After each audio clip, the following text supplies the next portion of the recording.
Good morning and welcome to a fresh week right here on Jasiri. We hope you're ready for an exciting episode today. It's Catch Up Monday, ladies. Let's catch up on the weekend. I don't know. Am I seeing myself? Yeah, I don't know. You had to blur your beauty. I don't Your beauty understand. was affecting the camera lens. Wow. It had to blur itself. I'm like, I've what? never had that Is this effect. a beauty? Gosh. God, I had the effect on camera. Why can't I have that effect elsewhere? My God. Wow. Oh, Which one? I'm Okay, wowing. Tony, can you please calm down? What's all that loud wowing?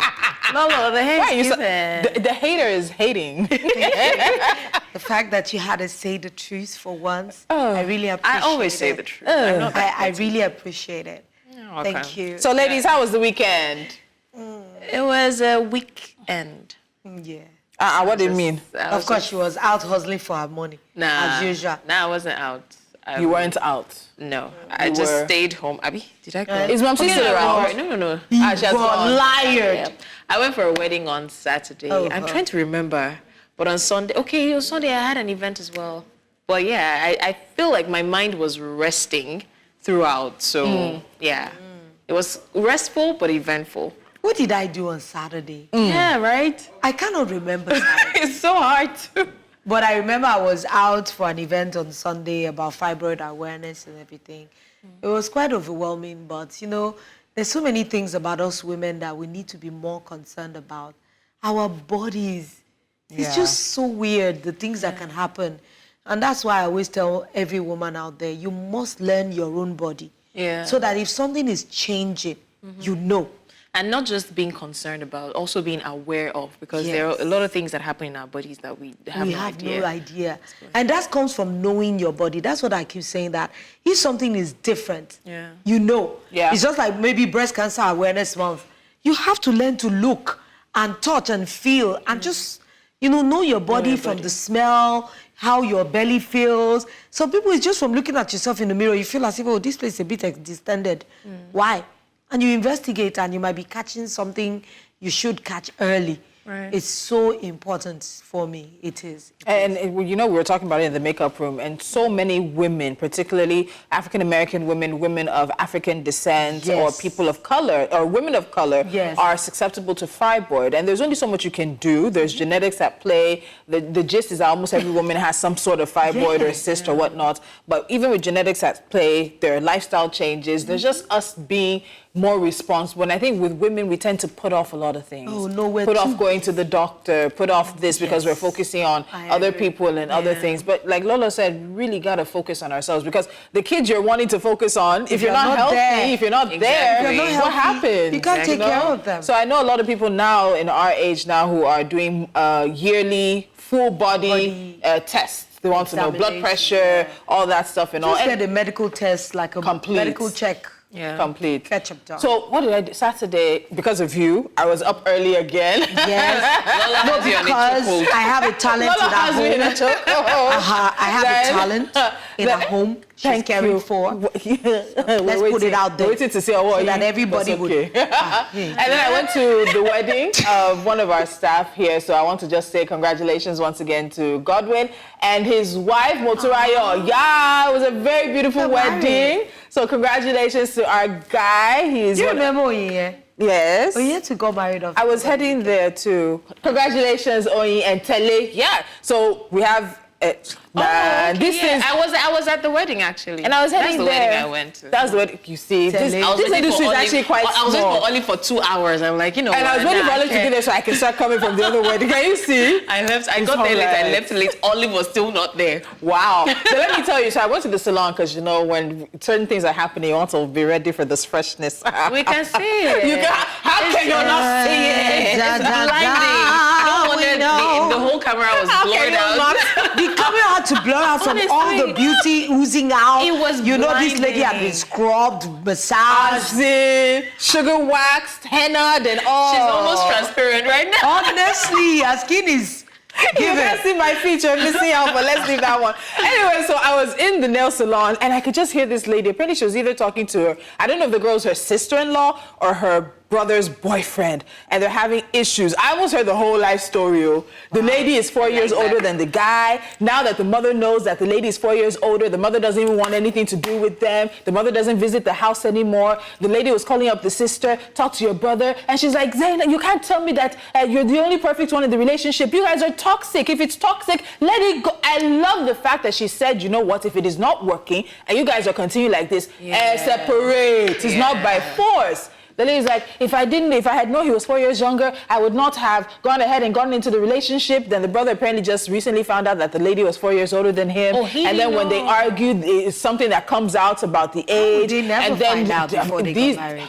Because I was going to say, are they married? They have discussed it? Are they married? They're not married. So that's why I said, I'm not sure. So I'm not sure if it's sister-in-law or just brother's girlfriend. So I'm not sure. It can happen. Because I fell victim once. I did not know. I was going to say that if they know and it's a mutual agreement, I don't know if it's sometimes you just tend to assume that someone is around your age, just wanted to. It's not good to assume. But I still don't think age is the issue. I'm telling you, it's an issue. Individuals. So my thing is, if it's a mutual agreement, you both know, I feel like you should keep it away from the extended family. Right? They don't need to know. But in this case, the guy didn't even know.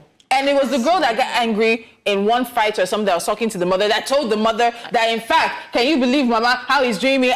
So she's the one who outed herself. She outed herself. And now she has the guy didn't even want, maybe he found out and he didn't want them to know because, I mean... so there are a lot of actual couples where the wife is older, but it's sort of like a silent agreement. They don't talk about it. The families don't know that the wife is older. Sometimes 5, 6, 7 years older than the husband, and it just makes you wonder that if they find out, so what's the issue? Exactly. We have a few celebrity couples like that, one or two that we know publicly, and there are others I'm very sure. But anyway, so obviously this is a couple that when they fight each other, they're not physically violent to each other, but they're throwing things and breaking things. And the sister was like, I'm tired. She was not telling the lady who was doing her own nails that she's tired. She's told them, this is a toxic relationship. If it's difficult, let it go. Is it by force? I was like, I love it. That she has told her brother the same thing, and she has told the girlfriend the same thing. At this point, everybody's tired. But then it's people like this that'll go ahead and say, you know what? We're getting married. For what? If you're throwing things some people everybody might say they're not violent, but Tolu, that throwing things can hit someone. Remember the picture? I don't know if I shared the picture of the husband who was so upset. Apparently, he'd been physically abusive to the wife. One day, she was holding their baby. The baby was in 6 months. He was trying to punch her, and he now punched the baby in the... He punched the baby in the skull, though. Okay. All right. Let it go. It's not by force. Let it go. It's not by force. Let it go. We're not starting off on a sad note today, right? We're starting off with an inspiring and daring story. So let's go into it. Now, a Nigerian doctor and visual artist, Dr. Fola David, has surpassed the existing Guinness World Record for the world's largest painting for an individual, previously set at 629.98 square meters, and has set a new record at 1,000 square meters as well. Now, the image you are seeing is the largest painting in the world, and it is drawn by a Nigerian. I am so proud. Now, I'm going to quickly give you more details to that so that you can know how mind-blowing that is. Now, Fola drew this painting for 6 whole days. It started on Tuesday, 16 July, and ended on Sunday, 21st of July. His real name is actually Adefemi Gbadamosi, and he's a practicing medical doctor. Now, the most fun part of it and the most mind-blowing one is he actually didn't go to any school of art. Jeez. Wow. Honestly. Wow. I actually did want to go to, and it's gorgeous too. Auntie, focus. Yes. Focus. Think about that son now. Focus. Anyway, this is really laudable. And this is the president of Nigeria. They're saying congratulations to Dr. Fola David for completing his attempt at making the world's largest hand drawing by an individual. Unity in diversity. It is a remarkable achievement, and we're filled with great pride and admiration for this accomplishment coming from the president's official, I think that's his Twitter stories. Is this not a better representation than the monument they raised in Eagle School? I have no comment. I said all I'm going to say about that monument on a day as auspicious as that. It was a monument to the current president on a day that we're celebrating I've said all I'm going to say about it. You get. Democracy. You get. And then this is no shade to any country, but this one wasn't bought and it wasn't fake. Yes, it wasn't. It actually did. Anyway, we're saying congratulations to Fola David. We are all proud of you. We'll take a short break. Should we take now? Yes, we should. But do not go anywhere because, of course, you know, every Monday is Catch Up Monday on Jasiri. But we'll be right back after the break. All right, welcome back to Jasiri. It's time to catch up on some trending stories from the weekend. Now, there have been several reports that the Lagos state government has announced plans to introduce an on-street parking scheme, which will charge cars parked on designated streets hourly. Now, the scheme, set to commence in October, will affect cars parked outside the churches, mosques, premises, and other designated areas. The Lagos State Parking Authority, LASPA, had notified the Pentecostal Fellowship of Nigeria, PFN, of the new policy, which aims to regulate parking and enforce orderliness on Lagos streets. The initial story had focused on churches, but in a clarification, the general manager of LASPA, Adebisi Adelabu, said that the parking policy is designed to mitigate parking-induced traffic congestions across the street. Now, this will affect all motorists who intend to utilize the newly created 1,800 parking slots of the Lagos State Parking Authority, LASPA. I like that. So I think what was the initial issue where people felt it was directed at churches and mosques was that somehow the letter, I won't say it came from the Pentecostal Fellowship, somehow the letter to the Pentecostal Fellowship leaked. And it seemed like they were the only ones who had a letter at that point in time, that's where a lot of the conversation about, if they are targeting churches and mosques to make money. But we've seen the clarification now, and I don't know if you guys have seen it. I've seen those parking spaces clearly demarcated. I'm wondering how they want to enforce. Because we know abroad there are parking meters, there are meter maids. Who are we going to be paying to? That's the next thing. How much is an hour going to be? Exactly. And in those places, when you pay a full hour, the next 2 or 3 hours are supposed to be slightly cheaper than the one. So we again, you're bringing this out, and as I'm hearing this, why aren't the details coming out with it at the same time? And I think that it should also have been more generic, because if you go to certain places, let's say there's an event, for example, event centers are also congested. Some restaurants are also congested. It's not just churches and mosques. Do you understand? So probably it should have been more generic. That's one. Number two, I don't think the 1,800 parking spaces are available everywhere. So the letter is to as many churches, but the parking spaces are not as available. Yeah. No, it's definitely not just churches and mosques, definitely. It has to be more. It has to be more. And there's nothing that can be done. So remember many years ago when they stopped street parties? Yes. We didn't even believe that we could do that. They could stop, because people actually locked down a whole street for a party. They will put canopy in the center. You'll not be turning on your own. So you will be the one looking even block the road. Yes. I'm not joking. But when they brought out that law, I just think that Lagosians generally, we need to be better controlled. Yeah. I have seen some churches and mosques, this spills into people's streets, people's houses. So if it's something they can curb or that they pay, maybe some people will just take public transport to church and not just congest everywhere. So that's interesting to me, because I wonder how this might affect attendance at churches and mosques. Again, we clarify, this is not only for churches and mosques. It was the story about churches and mosques that first came out, but the clarification has been made by the Lagos State government. But in terms of that, I just wonder if I'm going to have to pay to park to go to church, how much am I willing to pay? But I won't be surprised. But for more information on this, so the Lagos State government is saying that this was even announced during a stakeholder meeting in February 2024 here in Lagos, and that when they look at it, that they have a number of umbrella bodies that are being communicated to so that they can spread the word to their members. Of course, the Lagos State government has designated and lane marked suitable roads for on-street parking across major zones such as Ikeja, Surulere, Victoria Island, Ikoyi, Lekki as well, and that created approximately 1,800 additional parking slots.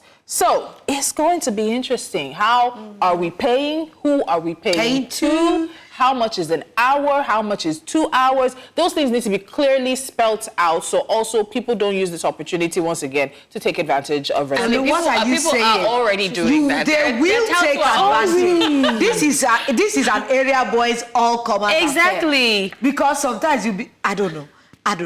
If these people that everybody fears can be adequately maybe employed, and they are just to stand by a meter and make sure that you swipe your card or something, but they will be there to collect kickbacks, and they will still allow you to do the disobedience the government is trying to curb in the first place. So then are we not the ones then encouraging that cycle of corruption if we're still but whether you know how violent they can be. Let the signs be visible. Let there be. They even released a number for people to call when this comes into effect, if there are people who are attempting to go the other way. We need to participate in regulating our society. I hope we can participate because if there are area boys in a particular area and then these LASPA people are also there and both of them are asking for money, you cannot say you want to report them.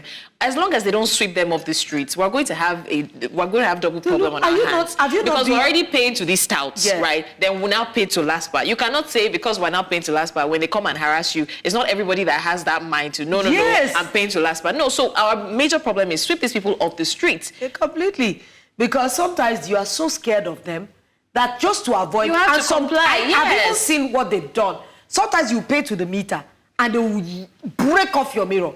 Because you didn't pay to them. You didn't pay them. Or they will puncture your tire. And just to be vicious, and just for you to, and it depends on the area you're going in as well. So there's a lot of things. Look at the day you were robbed. You were on a long major road. Yeah. There's going to be a challenge with compliance. They need to do better. And we don't want ununiformed officers up and down, so that people can know who does what. Because this one that you just see anybody come and harass you, and just wearing that one kind of vest. One kind of vest. No. They'll tell you we are from local government. We are from this. No. I feel like there's going to be a problem with compliance, because if I am paying to a tout and then someone else comes a few minutes later, I would not pay. So I think that's a part, again, which is why when I said when this is coming out, this should have come out with the details. Yeah. Let's not be doing an announcement and doing follow-up. Let's know that we're ready for the full enforcement. It's because they've not fully thought about it.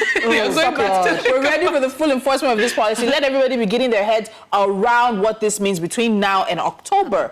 But anyway, there are some reactions to this. So let's look at what the reactions are, which have been coming in fast and heavy. Okay, Senator Shea Hussaini, Lagos reportedly wants to charge cars parked in church premises. What of those in party office premises? So again, we have to clarify, it is not only church premises, and it's not church premises, it's outside, designated spots outside. So they should have just said that, because it feels like they're just targeting churches and mosques. No, babe, I've said it. It was the fact that the letter to Pentecostal Fellowship leaked. So they have come out and clarified. I think we also need to take the clarification. So somebody says, hopefully this development keeps people at home, because make it make sense. You'll pay for parking, tithes, offering, first seeds, violent offerings. What's happening in your church? What's happening in your church? Lagos State government, through the Lagos State Parking Authority, has decided to charge vehicles parked on designated streets by, again, it is not. So this is where a lack of handling information lands you. The majority of the initial comments and conversations are still focusing on churches, and then not even mosque. So churches and mosques. But the thing is, this is not only for them. So we all need to make sure we're clarifying, because it's a way for false rumors and fake news to spread. Yes, let's see if we can go on to another story, because there's a lot happening. It's a lot. It's a lot. But you know, it takes a lot of adjusting too. Yes. Most of the time when these laws are not alien to us. If you go to London, if you drive to Oxford Street, you will pay through your nose. And if you don't pay, you will pay a fine. Of course you will pay a fine. And we fall in line. We talked about this last week. Once we get on that plane and we're heading out of this country, your body resets to a mindset shift. Thank you. Mindset shift that happens. And we all comply from the moment that plane takes off and you know you're heading somewhere else. Why do we then come to Nigeria and treat Nigeria the way we do? So again, I feel that our transportation system works, because you know whether you go abroad, you know you would find a bus, you would find a train to go anywhere. But in Lagos, everybody will look at itself. The day I tried to enter a bus, people looked at me on the road like, how can Lolo want to enter a bus? And what is wrong but with I won't lie to you, I've spent so much on Uber. I just wanted to get home with the least cost. It shouldn't be something we should be ashamed to do. At all. If you have BRTs everywhere, I should be able to sit in a BRT and go where I want to go. Especially the air conditioning. So for me is, and this is not me trying to defend, I'm sitting on Catherine's seat, so I can say we're very badly behaved. Defender of the universe. We're very badly behaved in Nigeria. But then again, if you look at the level of compliance, that's number one. Then the level of information that is passed, and then the fact that, in other countries, they make sure that there are was alternative means available for whatever it is, whatever rule if they've said do not park here, they're making parking spaces available. But here we're seeing that now we have to pay to LASPA, but you still see certain places that they say vehicles parked at owner's risk. I would rather want to park somewhere else, and if I'm parking somewhere and they say it's parked at owner's risk and I'm having to pay for it, my vehicle is not even safe, it's going to make me a little bit defensive, like you're not even ensuring that this thing is safe, you're just collecting money for collecting money's sake. So I feel like there should be proper alternatives available, right? Because I believe that Nigerians are not just intentionally stubborn. I feel like it's just already seen now, churches are feeling attacked because the information was not managed properly. Yeah. So going forward, trust me, in the next 1 year, some churches will still feel like it's because of churches they brought this. Yeah, because, so it's just the way we handle information, the way we handle whatever it is. I'm tired. You're tired? All right, let's move on to our next story. We're going to take a bit of it before we go for the break. Now, in our next story, a screenshot advertising jobs for female ushers has sparked outrage and conversation about colorism in Nigeria. The ushering job offered light-skinned models or participants 10,000 naira for a day's job, while dark-skinned models were to be paid 6,000 naira. And it wasn't just the price disparity. It said each time dark-skinned girls try to talk about colorism, they say it's jealousy and inferiority complex, because this is a large conversation that's been happening a while. So what we also found from the initial tweets and the responses were that it was the light-skinned ushers who were sent to the front to, I guess, serve or usher VIPs, while darker-skinned ushers were at the back. Sometimes I'm wondering that what is really our problem? This is not just for ushering. Yes. I remember in the early years, even for acting, they give fair-skinned ladies more jobs than dark-skinned ladies because they tell you that it's more expensive to light up a black girl than light up a fair-skinned girl. What does that even mean? Yeah, but if they are to light a fair person now and me, you need more lights for me so that I can be, well lit for whatever you're shooting. But maybe for a light-skinned person, you won't have to use as much. But all these things does not make sense. How do you want the black girls to feel? We have a very big problem, and the surprising thing to me is we are the ones who complain about racism. Someone has said it before that if we were the ones in the position of the racists, we'll be more racist than the racists themselves.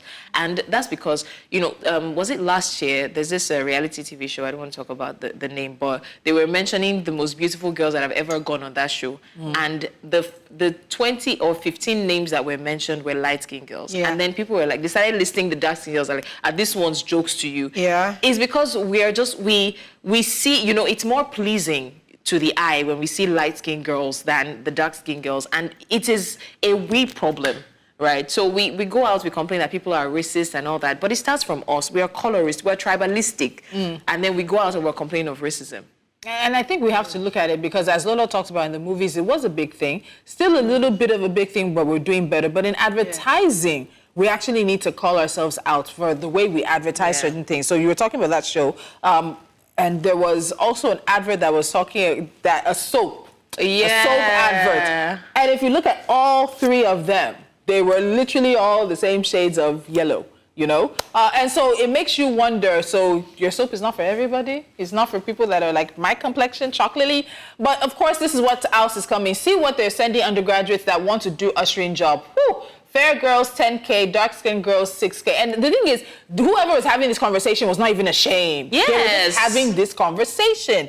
And as somebody said, ridiculous, not even funny, skin color discrimination, even here in Nigeria. So when so many of us get abroad and we experience like racism, we're shocked. But meanwhile, we don't think about all the colorism, all the things we do based on ethnicity. So somebody else replies and said, dyeing, colorism is deeply rooted in the African culture. It's in how some mothers refer to their dark-skinned children, how people associate being dark-skinned to being less pretty, how some people would go links not to be black. We should have these conversations more often. And I've heard, even when I was growing up, I used to hear, oh, you're so pretty for a dark girl. Hey, what was that? Yeah. Huh? In my house, almost all of us are dark. And I'm trying to remember. Okay, this one says Nigerians are mini racist. Okay, they'll bring it back up. Nigerians are mini racist, but they don't see it. If you're light-skinned, they automatically conclude you're Igbo. As per Yoruba girls are always black or what. Families will also rub it in your face if you have a light-skinned sibling or you stopped using that skinny-con white. You know, I can't remember that the exact... white. That skinny-con white had Nigerians in a chokehold. Now we're doing Egyptian milk, we're doing Bright and Glow. The names have just changed. The issues are still there. There's this, what's it called now, adverts. I think it's a soap advert where they use two ladies. So apparently, the darker skinned lady was the one that started the advert. And then when she started using the soap, the next scene was, she became a lighter lady. That was not even the same person. It's different. And I'm wondering, how did you even accept to do this role? Honestly, it's just, I find it a bit funny when we do these things, but it erodes our children's self-esteem. Absolutely. I've seen somebody look at her and one day I said, she looks like a Ghanaian. I said, what does that mean? Like she's black like charcoal. Yeah. Like, okay. I remember growing up, what is wrong with charcoal? People would always say things like, oh, look at the models and things. And then when you see names like very dark man, the black skin girl, so again, it's an acceptance of the skin, but in a way is building up defense. You say it to yourself so that nobody has to say it to you. So that when they say it to you, it doesn't hurt. Yes, and it's sad that we get to that position where you're calling it for yourself before they call you that. A lot of people do not know that our melanin is what protects our skin from the sun. And the more you have it, the better protected your skin is. This one that we are having in Africa is what you both go and lie down in sunbed. On sunbed, and they get burnt trying to tan. They just want to get that golden layer on their skin. And they are making us feel as if it's something we need to be ashamed of. They're not the ones making us feel. Is this from them? Is what we're seeing from the West? It's not. It's from us. That are doing this. You see some men who even say that, fine. You know that kind of thing? It is, you talked about children's self-esteem, and I know so many adults right now that are still battling the things they were made fun of when they were kids, not just by their family. And families need to watch that. Parents, you're just saying you're building them up to be tough, or you're just playing. Children take those things very deeply to heart. And there's so many people right now who their nose, their size, their height, their weight, their eyes, their color are the things they really cannot change about themselves, but they feel so bad about. They've internalized all of that. And then let's even look at the fact that you're willing to pay light-skinned girls more. For what? So imagine I'm in university now. I'm in university now, and I see this, and I'm my complexion now, and I'm realizing I'm going to be paid 4,000 naira less because I'm done. Do you know how I will move your around? Skin. You start to desire. And what can I use? Because Egyptian glow job. You start going for all those things that they bat people's skin and then they peel off your top epidermis. And then people even endorse bleaching because you see people say, your skin is glowing. I like what you're using, just stick with it. No, it's because the person is bleaching. The person is getting lighter. It's not glowing. It's getting white. It's getting lighter. Nigeria is one of the top countries in the world where we bleach, and it's not just women. Have you noticed the increase in the fact that men are also bleaching? We need to have a conversation about our beauty standards. I don't know what to say. Pink lips. We need to have a conversation about our beauty standards and what they say about us as a country. And I want to talk about regulation. They keep telling us they're regulating some of these things. These things are still making it into the country. But they're still making it into the country. How do we regulate something that is destroying people and we still have access to it in broad daylight? You have to educate them to stop. To stop it. So that these people that are importing these harmful chemicals would stop it. When they know that you can't bring it into Nigeria, they would have to, even if it comes in, you know that they are going through so much to be able to get the media. Even our local women in the market, they need to be educated. Those that are selling black soap, if you see all the things they mix together now, with it. We need to go for a break. Organic is not organic. We'll come back. We'll come back. We'll take a short break. We still have more catching up to do, so stay with us. Jasiri returns shortly. I'm telling you. Organic is not organic. All sorts of things. All right, so we're right back, and we're going to wrap up the story about dark-skinned and light-skinned ushers, because we have another story that is not about the color of the skin, but it is about your heritage. And unfortunately, it's happening right here in on the African continent. But Lola, we were talking about bleaching and the issues around it, and we have to do more to educate our people. We're not doing enough. We're not doing enough at all. And I hope that the government are taking this very seriously, because some of these chemicals, they actually damage people's livers if they do not know. It can lead to cancer. It can lead to cancer, skin cancer. There's so many things that can come up. So please, educate your own mind. Yes. All right, we'll move on to the next story. And this is still Catch Up Monday if you're just joining us. This one is about Chidinma Adeshino, a 23-year-old contestant in the Miss South Africa pageant. She is facing controversy after becoming a finalist in the competition.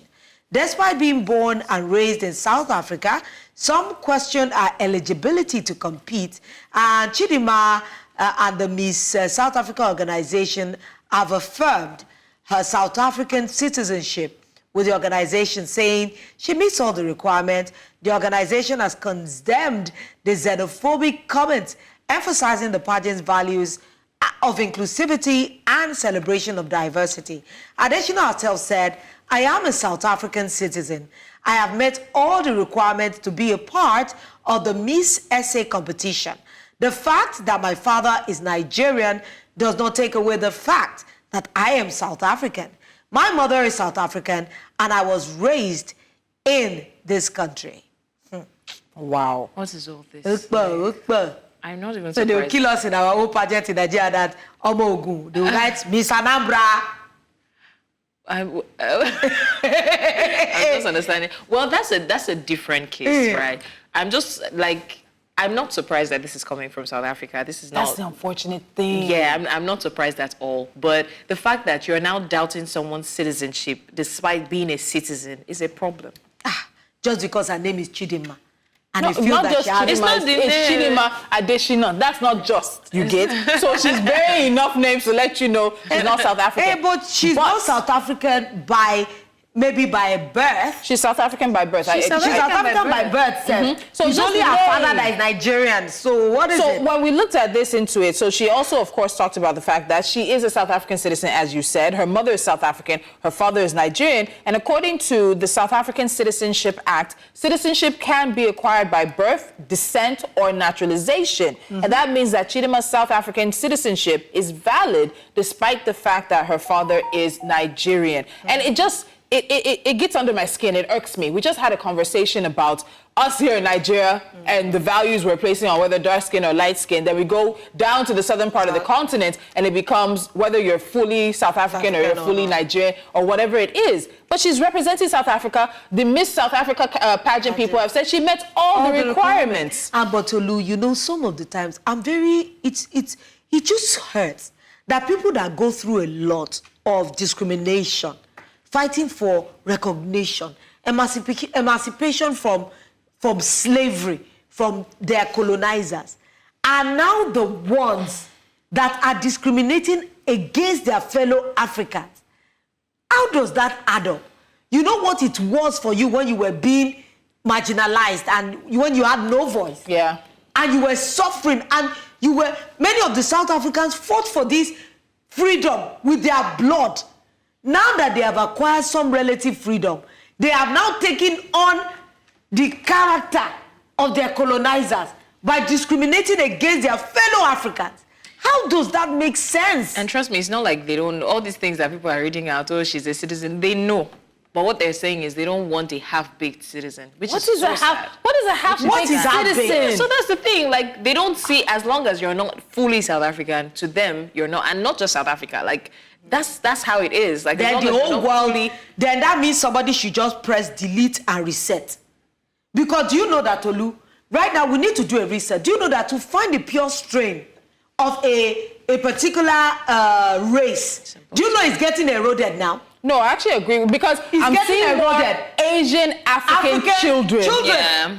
Nigerian, India, Chinese, Vietnamese, Nigerian. I'm like, what's going on? African, Ghanaian, Ghanaian, Brazilian. I saw one Rwandan Chinese today. I was like, Auntie, what took you to China? But she has 2 beautiful kids. She's been married for over a decade to her husband. She met her husband in Rwanda. Exactly. So this whole idea, I understand in a way, because again, I talked about it, there's a wave of nationalization that's sweeping the whole world. People are becoming more insular. Globalization is not maybe running its course, but it's running into obstacles, this connected world and everything. Yeah. And people are blaming immigrants for taking their jobs, for the state of their societies. They're letting politicians let them blame immigrants. Yeah. And so the way to say, oh, we're not like that, is to claim to be 100% of whatever you are. But this is what, we can no longer get 100% of anything.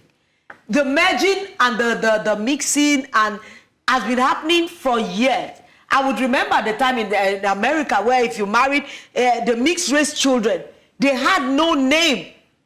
Because they were neither Negro nor white. Yeah. But let's even bring it back down. The same Nigerians were talking about that would discriminate anything. Nigerians would still be the ones to say, there was a time they used to call them half-caste. Right? Yeah. And to them, it's a big insult because it means that you're not placing them anywhere. They're not here, they're not there. We do that too. Yeah. So this is it's like 4 fingers pointing forward, 1 finger pointing back. Like, we do the same thing, let's be honest. So the moment we start realizing that whatever we do here, whatever we cannot take is something that we should not do. That's where our problem begins. So when this girl goes ahead and runs and wins this Miss South Africa pageant, what would happen? Don't be surprised that some Nigerians are asking why she's not competing Nigeria here. But you know, in Nigeria, she grew up it there. doesn't matter wherever you are, Tolu. As long as you are bringing medals, we would accept it. That's the thing. So right now there's a fight. There's a fight on social media. The Igbos are claiming her for cheating. The Yoruba claiming her for Adesina. The South Africans, she's in the top. But where did that Chidima come from? I don't know. We don't even. The father himself. You don't even know if the father himself might be Igbo and Yoruba. Yes, you don't know. I wanted to say that. So she's 14 in the top 16 of the Miss South Africa pageant, and it's just been a whole lot. You can look at her name on social media and just see the comments back and forth. There was one lady who's South African who said, "I feel so sorry for Chidima Adesina, wishing her strength. And to the foreigners who keep procreating with South Africans in SA, please think of the level of xenophobia your innocent children will face in that country. Rather, move your family outside of SA, to be honest." So this is really a large conversation that's happening in South Africa, and I think we need to blow it up. We need to start beaming the mirror back at ourselves and being self-conscious and self-aware of our biases. And these biases are always shining back at ourselves. Do you know we don't typically have this level of bias for Westerners? So consider the fact if she was white and South African. Would we be seeing this level of backlash? If she was maybe American and South African, or she was British and South African, where there'd be this backlash? And I think that's a question I hope South Africans are willing to ask themselves. Apparently it's your relationship and whatever tanglement or whatever it is with Nigerians that she's, unfortunately at this point, getting a lot of the sweeping of it. It's a sad story. It's just unfortunate. All she wanted to do was be in a beauty pageant to represent her country. Represent her country. Won't she be bringing glory to them? She probably almost forgot that she was even Nigerian. I'm telling you. You guys just reminded her. No, I've heard her act.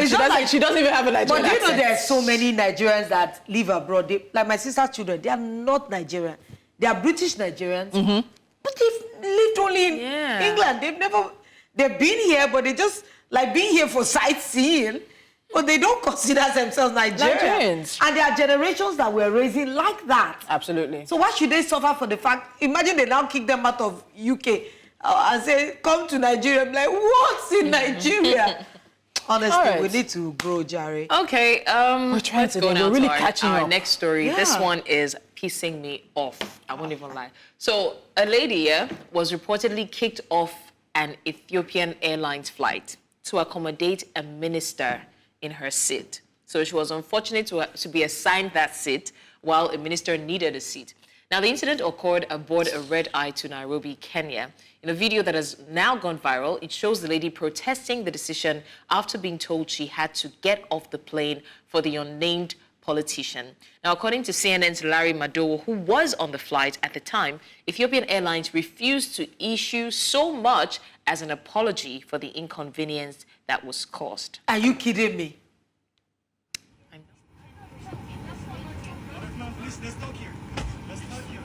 funny. Do not touch. Do not touch. I can't do this because you're favoring people. Everyone is a taxpayer. Everyone is a taxpayer. You're not favoring people. You're not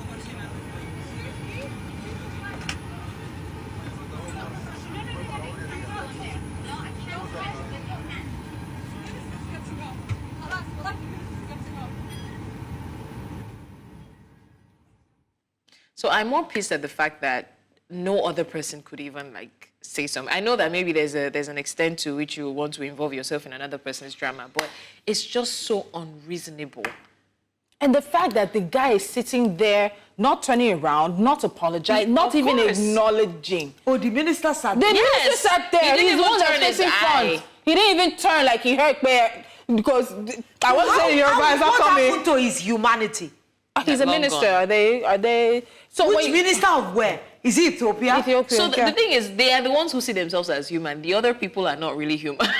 And you watch the lady leaving. How about she has an appointment to catch? So what now happened is that the next flight they could get her on apparently was, I think, about 12 hours the next day or 24 hours later. So there's just a lot in that story. So when we look at it, so Ethiopian Airlines has released some kind of statement. A lot of people are upset. They're not saying that it's even an apology in any form or fashion at all. So let's see if we can get the statements from, of course, Ethiopian Airlines.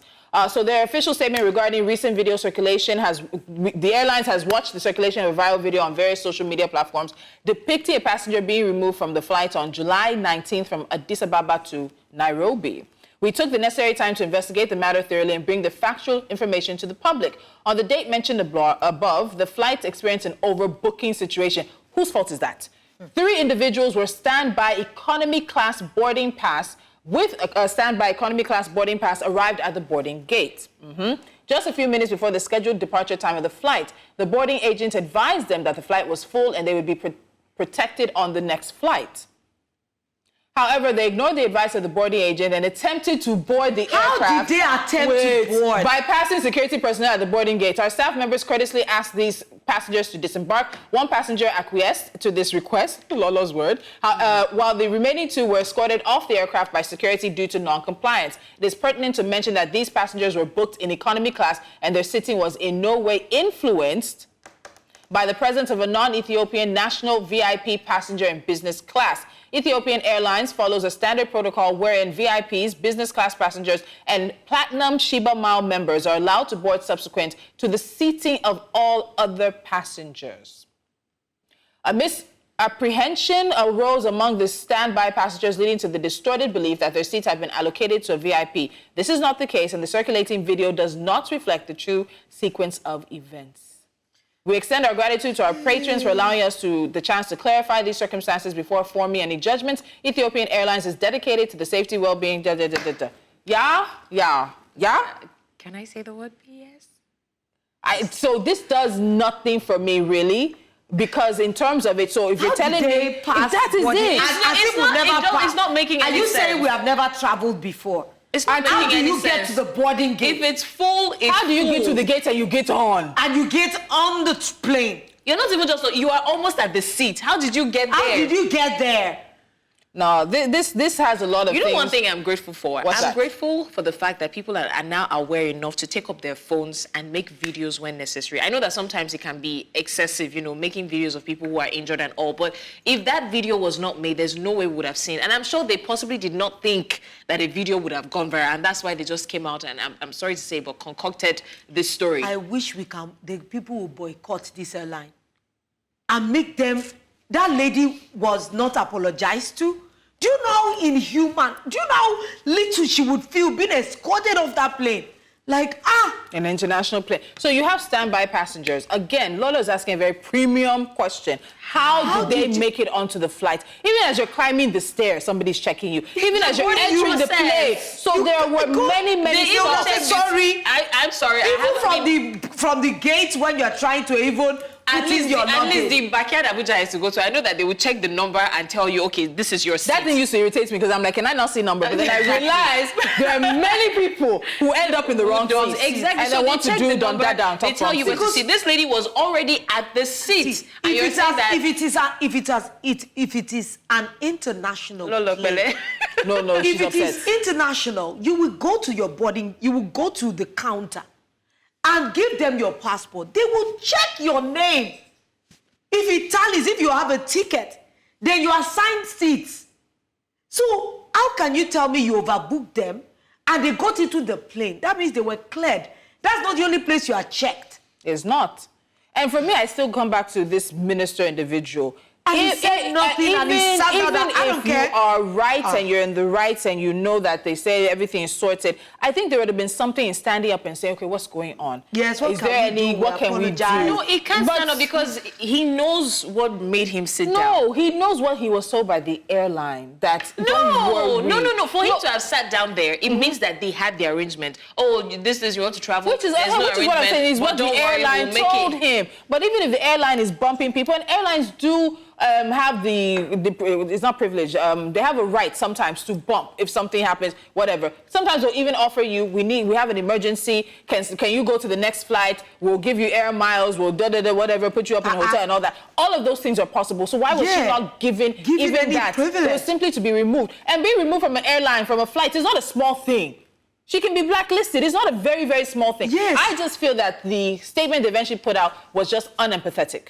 Very unempathetic. There was a different way to go about it, but they apologize for the I don't even inconvenience. believe We could that have story. caused the passengers. He was due to some inconsistency. They can even say a glitch in our system. Do you know, so many things you could have said. They would have said something else. That story. But it's fine. Ladies, we're about to wrap up the show, and this wrapping up is taking us international. Are you ready for it? I know you guys have been talking about it. So before we wrap things up, one story... the biggest one. One story that has caught the world by surprise, I don't know why, is Joe Biden's withdrawal from the 2024 presidential race. Now, he has endorsed his Vice President Kamala Harris to lead the Democratic ticket. Biden cited the best interests of the party and country as the reason for his decision. The decision came after a pressure campaign from Democratic leaders and donors, with over 30 Congress members calling for Biden to step down. Now, Harris has thanked Biden and accepted the endorsement, vowing to unite the party and defeat Donald Trump. Trump responded by calling Biden unfit for office and claiming it would be easier to defeat Harris. Now, former President Obama has praised Biden's decision, calling him a patriot and a public servant. The Democratic Party is now in uncharted waters, with Harris being the likely nominee, but other candidates potentially seeking the nomination. She's in a very difficult place. And one of the things I noticed is, so there's a lot of tracking right now, and what's being tracked is that within 12 hours of Biden stepping down, and then I think a few hours after Harris said yes, the Republican Party had attack ads going out about her. So this is what irritates me about Democrats. They don't want to play the kind of games the Republicans are willing to play to win. I'm sorry, it's my second. And I'm sure it's the shocker, because they wouldn't have seen it. What's the shocker? Super PACs last week said they were withholding their money unless Biden stepped down. Of course, he was backed into a corner, so it's not a shock. It's not a horrible shock. Debate. There was another event he had. He did fantastic at that event, but that debate, there was a newspaper headline said, and the debate and then Trump getting killed. The newspaper headline said that Trump got shot. The bullet that hit Trump but killed Biden. Oh my God. Media. Kilo day. I don't even get, like, why are they not? I hear that Trump is the oldest something candidate in the history of whatnot. No, I think Biden is a little bit old. I'm not sure about their ages, but Biden they're both is old. like he's an now the obvious oldest alien. Why are they not going for him? Going for who? But honestly, at least Democrats don't like to play again? the Republican games. Can't they feel Obama again? Because I don't No, seem to Obama see... did 4. He did 8. So U.S. Constitution. But that's been tried. You can come back. You're not supposed to do 3 terms back to back. But there was a president at one time who did 2 terms, went, and then I think came back for a 3rd term. So my U.S. American constitutional history is a bit fuzzy. Because is there a number of years you have to stay away? Typically, they need yes, you're not supposed to do it back to back. Opposition to be able to push back a Trump. Trump is really like, you know, that hurricane that doesn't play by the rules. Hurricanes are not nice. They leave destruction and death in their path. Whatever. But sometimes they still push through the town and they leave their presence. That's how I see Trump sometimes. So he has made a statement. He said, so we're forced to spend time and money on fighting crooked Joe Biden. He polls badly after having a terrible debate and quits the race. Now we have to start all over again. Shouldn't the Republican Party be reimbursed for fraud in that everyone around Joe, including his doctors and the fake news media, knew he was not capable of running for or being president? Just asking. This is actually very incorrect. And this is why it's going to be a very interesting 4 or so months, because both of them have done these presidential fitness checks and doctors have certified that Joe Biden is fine. But Trump runs on fake news and people run on running Trump's fake news. If you want to vote for him, vote for him. But know who you're... Well, I think at this point, Americans know who they're voting for. But it's not just a Trump issue in the fact that his influence goes beyond America. And there are a lot of...